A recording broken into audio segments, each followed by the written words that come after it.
विश्वानि देव सवितरदुरितानि पराशुभ यद्भद्रं तन्न आशुभ योगेन चित्तस्य पदेन वाचां मलं शरीरस्य च वैद्यकेन योपाकरोतं प्रवरं मुनीनां पतञ्जलिं प्राञ्जलिरानतोऽस्मि पतंजलिं प्राञ्जलिरानतोऽस्मि।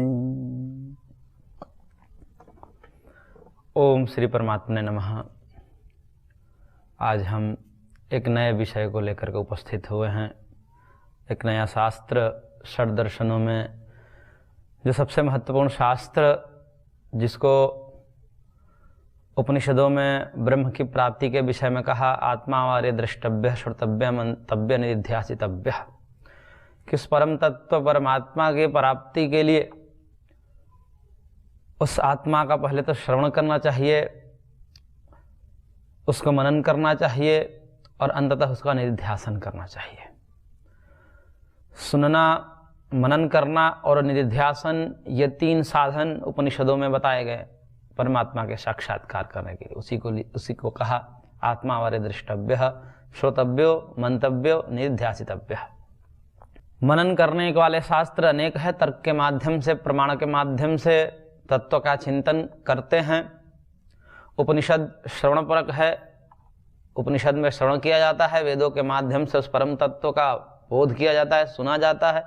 सुने हुए वाक्यों को न्याय आदि तर्क शास्त्रों से, सांख्य आदि तर्क प्रधान शास्त्रों से उसका मनन किया जाता है और उस मनन किए हुए जो तत्व है उनको अंततः निधिध्यासन किया जाता है। श्रोतव्य श्रुति वाक्यभ्यो मंतव्यस्य उपपत्तिभिः मत्वा च सततं ध्येय एते दर्शन हेतवः, कि श्रुति वाक्यों के द्वारा श्रवण करना चाहिए, युक्ति और तर्क के द्वारा मनन करना चाहिए और फिर मनन की हुई बातों को निधिध्यासन करने चाहिए, उसको अभ्यास करना चाहिए, उसको आचरण में लाना चाहिए। उसी समस्त मनन किए हुए और सुने हुए तत्वों का अंततः निधिध्यासन में आकर के पर्यवसान हो जाता है और निधिध्यासन के पश्चात तत्व ज्ञान की प्राप्ति होती है और तत्व ज्ञान से मोक्ष मिलता है, जैसा कि सांख्यकार ने कहा ज्ञानान मुक्ति ही। तो उस ज्ञान का, उस तत्व ज्ञान का, उस आत्मज्ञान का, परमात्मा ज्ञान, आत्म साक्षात्कार, परमात्मा साक्षात्कार, जो भी शब्द प्रयोग करिए, उसके लिए जो साक्षात कारण है वह है निधिध्यासन। और उस निधिध्यासन को कराने के लिए, यानी कि उसको अभ्यास में लाने के लिए कि कैसे आचरण करें, किस प्रकार से हम उस मनन किए हो तत्व को, जो हमने एक बुद्धि से ग्रहण तो किया परंतु अनुभव में तो नहीं आ रहा है। हम बुद्धि से जान लिए कि परम तत्व एक है, जगत के कर्ता, नियंता और संहर्ता के रूप में, कर्ता, नियंता, संहर्ता और अनुग्रह और निग्रह, इन गुणों से विशिष्ट एक परम आप्त पुरुष, एक परम पुरुष, एक परम आत्मा नाम से ईश्वर होना चाहिए। इसका हमने बुद्धि से और कुछ सुन करके हमने अनुमान तो कर लिया, परंतु वो अनुभव में नहीं आता है। वो अनुभव में कैसे आए? क्योंकि वो सर्वव्यापक है, सर्वगत है, हमारे हृदय में विद्यमान है और सब जगह विद्यमान है। तो हृदय में विद्यमान उस परम तत्व की अनुभूति क्यों नहीं होती?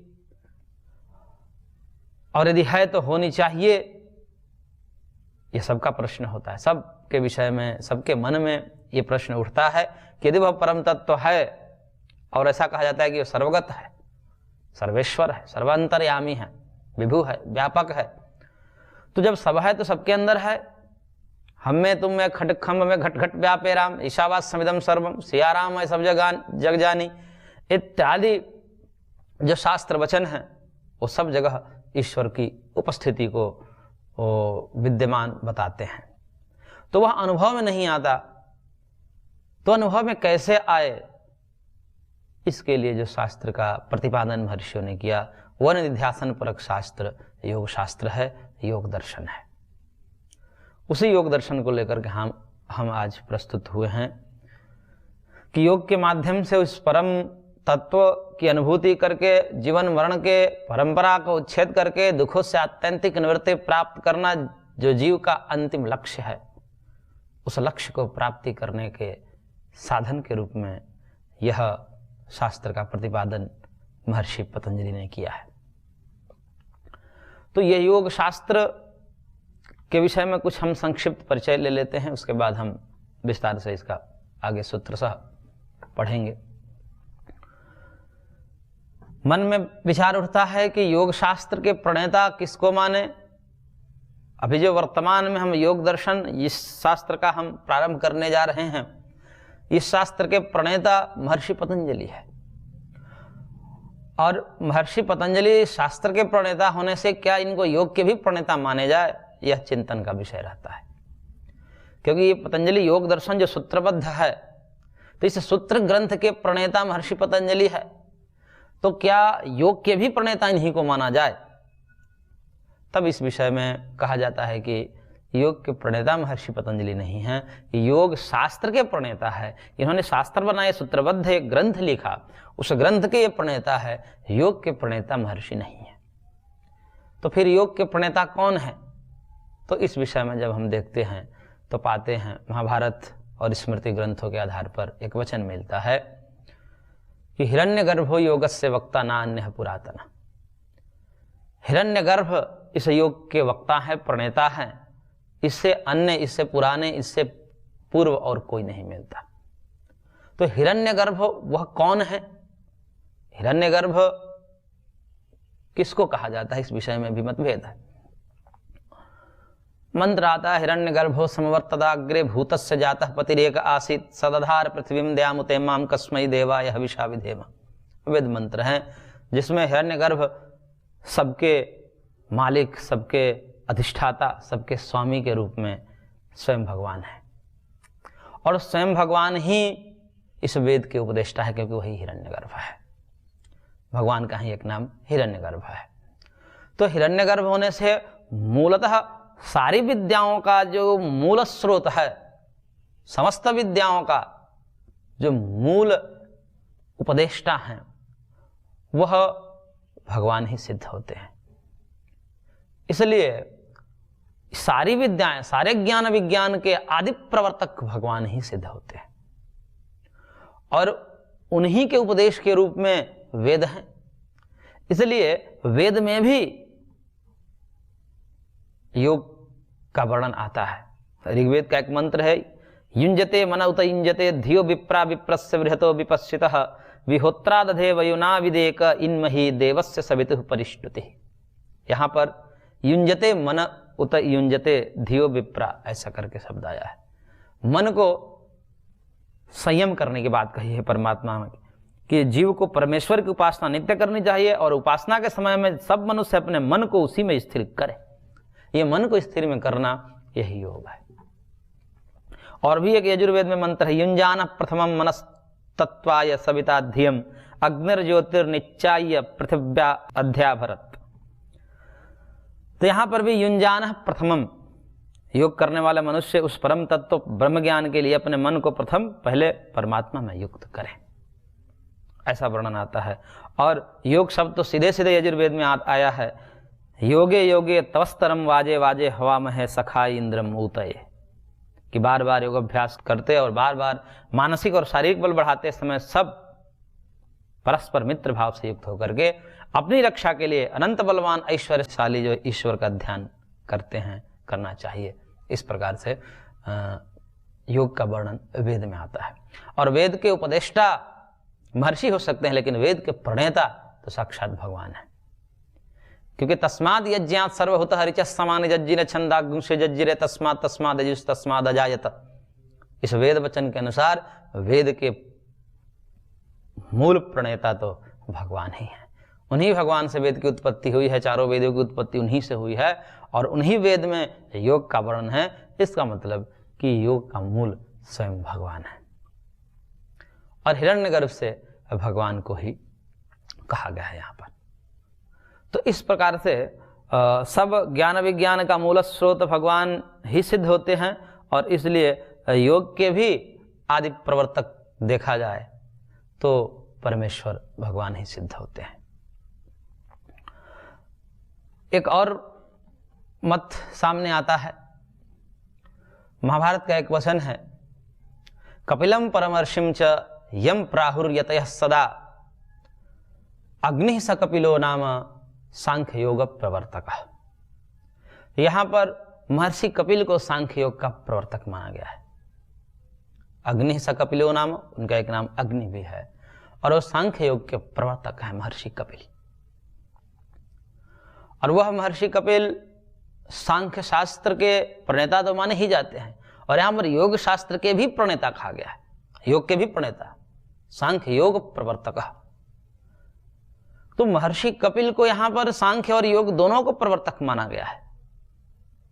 और सांख्य योग के प्रवर्तक होने से यदि मूल उपदेष्टा की दृष्टि से देखें, भगवान तो ऐसे सिद्ध हो ही जाते हैं, लेकिन इस मत के अनुसार जो आदि विद्वान परमर्षि परम ऋषि कपिल को भी इस योग शास्त्र का प्रवर्तक माना जाता है। और इस सांख्य योग की एकता, क्योंकि सांख्य और योग शब्द बार बार गीता में प्रयोग किया गया है और साथ साथ किया जाता है, इससे पता चलता है कि ये सांख्य और योग जो दो प्रणाली है, दो ग्रंथ है, वो साथ साथ चले हुए हैं। ये दोनों विद्या साथ साथ चली है। लोकेस्मिन् द्विधा निष्ठा पुरा प्रोक्ता मया नघ ज्ञान योगी न सांख्या नाम कर्म योगी न योगी नाम। वहां पर सांख्य योगी और योगी की बात कही गई है, ज्ञान योग और योग, इन दोनों को साथ साथ पढ़ा गया है। और इस प्रकार से भगवान श्री कृष्ण तो गीता में स्पष्ट करते हुए कह रहे हैं कि सांख्य योगौ पृथक बाला प्रवदन्ति न पंडिताः एकमप्यास्थितः सांख्यम सम्यक उभय एकमप्यस्थितम सम्यक उभयोर्विन्दते फलम। कि सांख्य योग को पृथक मानना ये मूढ़ों का काम है, बालकों का काम है। जो बाल बुद्धि हैं, जो मूर्ख हैं, वो सांख्य और योग को पृथक पृथक मानते हैं। सांख्य और योग पृथक पृथक नहीं है, ऐसा मूर्ख लोग की समझ है कि वो पृथक पृथक है। न पंडिता, पंडित ऐसा नहीं मानते, विवेकी लोग ऐसा नहीं मानते, क्योंकि एकम अपि आस्थितम सम्यक, यदि एक में भी सम्यक रूप से स्थित कोई व्यक्ति हो जाए तो उभयर विन्दते फलम, वह दोनों के फल को प्राप्त कर लेता है। और आगे कहते हुए भगवान कहते हैं, यत् सांख्य ही प्राप्यते स्थानम तद्योगैरपि गम्यते एकम सांख्यम च योगम च यह पश्यति स पश्यति। कि ये जो सांख्य जिस स्थान को प्राप्त करता है, सांख्य योगी जिस स्थान को प्राप्त करता है, जिस परम तत्व की प्राप्ति करता है, परम स्थिति परम गति को प्राप्त करता है, योगी भी उसी गति को प्राप्त करते हैं। इसलिए एकम सांख्यम च योगम च, सांख्य और योग दोनों एक ही मानना चाहिए, दोनों एक ही हैं, अलग अलग नहीं है। जो इस प्रकार से देखता है वही सम्यक रूप से देखता है, ठीक ठीक देखता है। यह पश्यति स पश्यति, जो इस प्रकार सांख्य और योग दोनों को एक मानता है वही वास्तव में देखता है, वही वास्तव में पंडित है। अन्यथा मूर्ख लोग ही उन दोनों को अलग अलग करके देखते हैं। तो इस प्रकार से यहां पर यह बात सिद्ध होती है कि मूल प्रवक्ता के रूप में यदि बात कही जाए, भगवान तो है ही सब विद्याओं के मूल स्रोत, लेकिन एक परंपरा के दृष्टि से देखें तो योग के प्रथम गुरु के रूप में जो देहधारी हो, क्योंकि भगवान तो बिना देह के हैं, अदेहधारी है, लेकिन देहधारी के रूप में हम यदि देखें तो प्रथम योग के उपदेष्टा, प्रथम गुरु महर्षि कपिल सिद्ध होते हैं। और इस प्रकार से हम कह सकते हैं कि महर्षि कपिल ने दो तत्व का व्याख्यान किया, एक सांख्य और योग।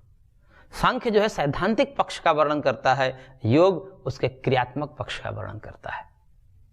सांख्य में सिद्धांत की बातें जो है कही गई है, और योग उसको प्रैक्टिकल करता है कि वह तत्व ज्ञान जो सांख्य में वर्णित किया गया है वो कैसे प्राप्त की जाए, उसकी क्या विधा हो सकती है, उसका विस्तार से वर्णन योग शास्त्र में किया गया है। उन्हीं योग शास्त्र का हमें ऐसा लगता है कि विस्तार किया महर्षि पतंजलि ने आगे चल करके। महर्षि कपिल के द्वारा जो पूर्व में सृष्टि के आदि में इसका उपदेश किया गया था, और उसी को सुव्यवस्थित करके ग्रंथ रूप में उपनिबद्ध किया महर्षि पतंजलि ने। इसलिए महर्षि कपिल ही सांख्य और योग दोनों के प्रणेता सिद्ध होते हैं। अब यहाँ पर एक और बातें आती है कि हिरण्यगर्भो योगस्य वक्ता नान्यः पुरातना। एक तो हिरण्यगर्भ का अर्थ साक्षात भगवान करते हैं, और दूसरा हिरण्यगर्भ का अर्थ आचार्यों ने महर्षि कपिल को भी हिरण्यगर्भ कहा है, क्योंकि श्वेताश्वतर उपनिषद में एक मंत्र आता है, ऋषिम प्रसूतम कपिलम यस्तमग्रे ज्ञानैर्विभर्ति जायमानम च पश्येत। ऋषि कपिलम, ऋषिम प्रसूतम कपिलम यस्तमग्रे, सृष्टि के आदि में ऋषि कपिल उत्पन्न हुए। प्रथम विद्वान आदि वक्ता, या उनको कहें आदि विद्वान, आदि दार्शनिक, देहधारी के रूप में महर्षि कपिल ही इस जगत को मार्गदर्शन किए हैं, और उनको जो उत्पन्न किया और उनको भी जो ज्ञान से भर देने वाला परमात्मा है, ऐसा वहां पर वर्णन आता है। ऋषिम प्रसूतम कपिलम यस्तम अग्रे, अग्रे जी ने ऋषि कपिल को उत्पन्न किया, और ज्ञानैर्विभर्ति जायमानम च पश्येत, उनको उत्पन्न करके उनको ज्ञानों से भरने वाला जो पुरुष है वह परम तत्व परमेश्वर है। तत्कारणम सांख्य योगाधिगम्यम, ऐसा करके वहां भी सांख्य योगाधिगम्यम, उस परम तत्व की प्राप्ति के साधन बताया सांख्य और योग। तो इस ऋषि कपिल शब्द के अर्थ करते हुए आचार्य वहां लिखते हैं, आचार्य शंकर, और कहते हैं कि कनक कपिल वर्णम प्रसूतम स्वेनैव उत्पादितम हिरण्यगर्भम जनयामास पूर्वमित्यसैव जन्म श्रवणात्, के स्वर्ण सदृश कपिल वर्ण हिरण्यगर्भ को पहले जन्म दिया था, क्योंकि आरंभ में हिरण्यगर्भ का ही जन्म श्रुति प्रतिपादन करती है। इसलिए यहां पर हिरण्यगर्भ का अर्थ इन्होंने कपिल का अर्थ हिरण्यगर्भ किया है, और स्पष्ट है उस मंत्र में, ऋषिम प्रसूतम कपिलम यस्तमग्रे ज्ञानैर्विभर्ति जायमानम च पश्येत। वो ऋषि कपिल है, और उस कपिल को यहाँ पर जो है महर्षि ने, आचार्य शंकर ने हिरण्यगर्भ कह करके संबोधित किया है। इसी प्रकार से अन्य आचार्य भी स्पष्ट रूप से हिरण्यगर्भ को, कपिल को हिरण्यगर्भ कहते हैं। और तत्ववैशारद जो वाचस्पति मिश्र बहुत बड़े विद्वान हुए हैं दर्शन शास्त्र के, जिनका ग्रंथ मिलता है तत्ववैशारदी टीका है व्यास भाष्य पर, वो लिखते हैं कि कपिलो नाम विष्णोः अवतार विशेष प्रसिद्ध स्वयंभू हिरण्यगर्भस्तस्यापि सांख्य योग प्राप्तिर्वेदे श्रूयते। कि यहाँ पर कपिल को जो है, जो विष्णु के अवतार हैं और स्वयंभू हिरण्यगर्भ हैं, वही सांख्य और योग के प्रणेता है। स एव ईश्वर आदि विद्वान कपिलो विष्णु स्वयंभू इति भावः, वही स्वयंभू ईश्वर आदि विद्वान कपिल है, उनको भी हिरण्यगर्भ नाम से कहा जाता है। तो इस प्रकार से ये बात सिद्ध होती है कि मुख्य रूप से यदि मूल देखें, ज्ञान के आदि स्रोत देखें तो परमेश्वर सिद्ध होते हैं, और देहधारी की दृष्टि से देखें कि उस एक देह में आकर के शरीर धारण करके कौन व्यक्ति सबसे पहले योग को ख्यापित किया इस जगत में, तो वो है महर्षि कपिल, जिन्होंने सांख्य और योग दोनों को इस जगत में स्थापित किया। और उन्हीं योग के सिद्धांतों को, उन्हीं योग के क्रिया पक्ष को, क्योंकि सांख्य दोनों पक्ष लेकर चलता है, सिद्धांत पक्ष भी और योग वाला पक्ष भी। लेकिन महर्षि ने जब उपदेश किया था तो उसको मिश्रण किया था, सांख्य और योग को मिलाकर, तो बाद में उसको पृथक पृथक कर दिया गया होगा संभवतः। और योग की परंपरा बहुत पूर्व से ये चली आ रही है, महर्षियों में पृथक रूप से, और एक सांख्य की अलग से परंपरा चली आ रही है, तो बाद में भेद कर दिया होगा संभवतः। लेकिन आदि में इसके प्रणेता, इसके जो उपदेष्टा, प्रथम उपदेष्टा, आदि प्रवर्तक महर्षि कपिल ही सिद्ध होते हैं, और उन्हीं के क्रियात्मक पक्ष को महर्षि पतंजलि यहाँ पर सूत्र रूप में उपनिबद्ध करते हैं। इसलिए महर्षि कपिल सूत्र के प्रणेता है, योग दर्शन के प्रणेता है, न कि योग के प्रणेता है। तो इस प्रकार से हमने ये संक्षिप्त परिचय दे दिया। अब योग शब्द पर थोड़ा सा हम विचार कर लेते हैं। योग शब्द की क्या व्युत्पत्ति है? योग शब्द संस्कृत में धातु पाठ में 3 धातुएं हैं जिसे योग शब्द बनता है। युज समाधौ युजिर योगे युज संयमने। समाधि अर्थ में भी योग शब्द का प्रयोग किया जाता है। योग, युजिर योगे, योग शब्द में भी योग शब्द, योग मतलब जोड़ना। वैसे 5 और 2 का योगफल कितना होता है, तो योग मतलब जोड़ने अर्थ में भी होता है, और संयम अर्थ में भी योग शब्द का प्रयोग होता है। लेकिन यहाँ पर जो योग शब्द का प्रयोग योग दर्शन में हुआ है वो महर्षि वहाँ स्पष्ट कर देते हैं वेदव्यास जी कि योग शब्द का अर्थ यहाँ पर समाधि है, क्योंकि योग समाधि ऐसा करके स्पष्ट कर देते हैं। इसलिए वहाँ पर जोड़ना या संयम अर्थ न लेकर के ऐसे उसको भी घटाया जा सकता है, लेकिन जब महर्षि स्पष्ट ही कर देते हैं कि यहाँ पर योग समाधि है, योग मतलब समाधि है, इसलिए बाकी जोड़ने की कोई आवश्यकता नहीं रह जाती है। ऐसे उसको भी जोड़ा जा सकता है, सब बहुत बुद्धि की कुशलता है। लेकिन योग शब्द जो योग दर्शन में योग शब्द का प्रयोग किया गया है वह समाधि अर्थ में है।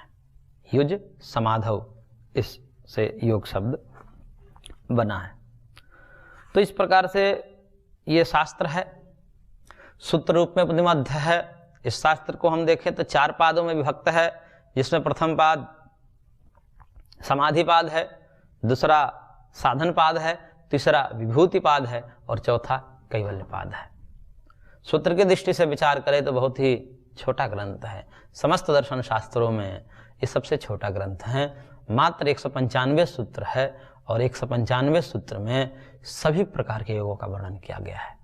इसमें चाहे अष्टांग योग हो, चाहे क्रिया योग हो, चाहे मंत्र योग हो, चाहे लय योग हो, चाहे हठ योग हो, चाहे प्रतिप्रसव योग है, चाहे भक्ति योग हो, ज्ञान योग हो, सब योगों का इसमें समन्वय।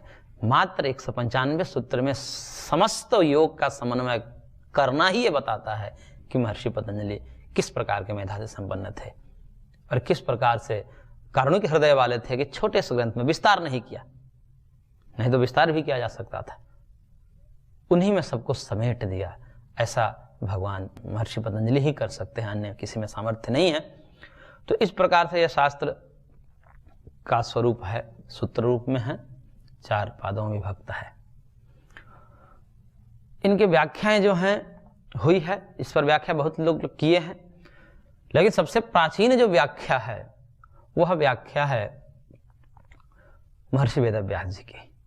महर्षि वेदव्यास जी ने इस पर भाष्य लिखा है, एक एक सूत्रों को समझाया है।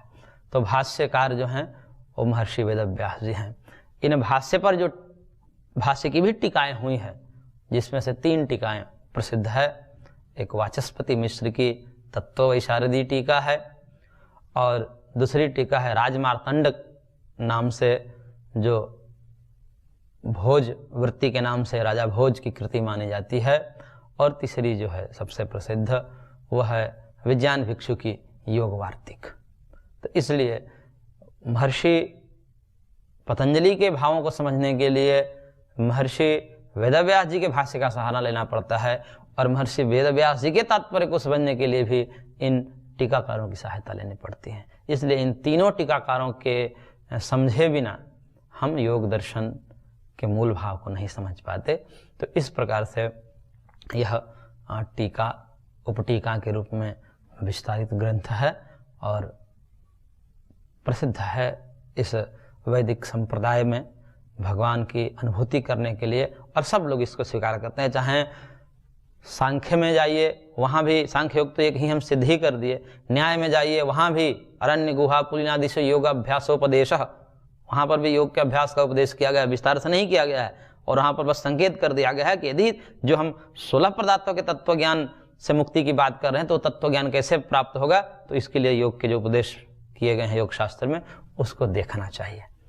और वेदांत में तो सीधा सीधा आसीना संभवात आदि सूत्रों से स्पष्ट उल्लेख किया है योग शास्त्र के ही भावों को। तो इस प्रकार समस्त दर्शन शास्त्रों के साथ योग शास्त्र का कोई विरोध नहीं है। सब योग शास्त्र के अंततः शरण में आते हैं और कहते हैं कि देखिए हम कितना भी चिंतन बुद्धि से करा दें, लेकिन यदि आपको तत्व का ज्ञान करना है तो योग के शरण में आना पड़ेगा। वहीं आपको युक्ति बताएंगे, जैसे युक्ति जिस प्रकार से बता रहे हैं उस प्रकार से इस तत्व का साक्षात्कार कर लेना चाहिए। तो इस प्रकार से अंततः जो समस्त दर्शन शास्त्रों का पर्यवसान जो है वह क्रियात्मक क्रिया पक्ष यानी कि आचरण पक्ष में है, और वह आचरण पक्ष को व्याख्यान करने वाला ग्रंथ एकमात्र महर्षि पतंजलि द्वारा प्रणीत योग दर्शन है। तो इस प्रकार से हमने कुछ संक्षिप्त परिचय किया। आगे हम इसको विस्तार से एक एक सूत्र से पढ़ेंगे। आज की कक्षा को हम यहीं पर विराम देते हैं, शेष अगले अंक में। ओम